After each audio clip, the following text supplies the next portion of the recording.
And the more surrender with which you'll want to go there, the easier it'll be to reach there, the more effortless it'll be. So it is always those artists who are wanting to control and make things happen. You will always find their performances to be very effortful. And it is always those actors who are very relaxed, are very easy about the process and not taking stress. Oh, I need to do a good job. Those will be the most effortless performances. Where is the need to be a perfectionist coming from? There is a void that exists in all of us. And had that void not existed in us, none of us would have gone into the pursuance of truth. So the void was necessary. Somewhere it is necessary, because without that void, the journey of truth cannot begin.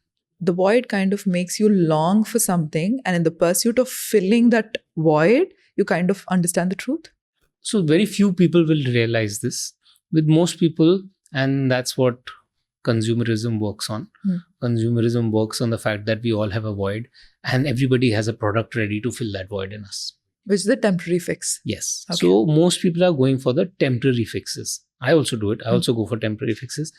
We all do it. All of us will want to buy that one thing which we think will complete us. Yes. You know, like I have a wish list of a car that I want to buy, and someday I will buy that car because I feel, oh, this is me, and I like cars. I want to buy a good car, so I also have it. We all have it, but as long as we realize that this is just temporary, this is not fixing my problem.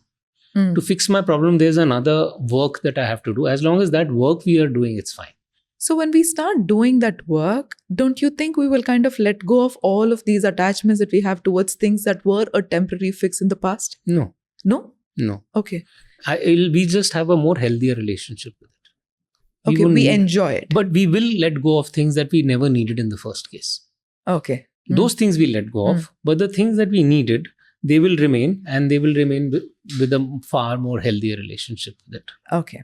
So now you were talking to me about how we have started to believe that the mind slapping us, that analogy that you gave me, that's normal, right? I read it in a book. It was a great book by this person called Rupert Spira. He speaks about how like health is a default setting of the body. Happiness is actually the default setting of the mind. And he gives an example saying, for example, let's say you've had Kaju Katli. He does not use Kaju Katli. I'm using Kaju Katli for the reference. You've had one of the best Kaju Katlis in the entire world when you were 6 years old or 7 years old. You know the taste of how that specific Kaju Katli feels. All your life, you're going shop after shop to only just be disappointed about the fact that I didn't get what I had when I was young.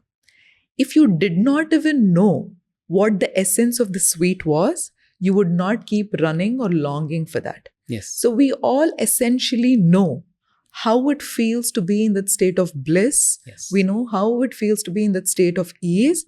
And a constant search in life is to figure out what is that I can have so that it can get me back to that space.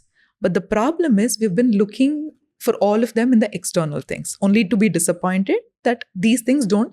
Probably 1 or 2 days, it gives me that kind of, oh my God, I feel so good. Yeah.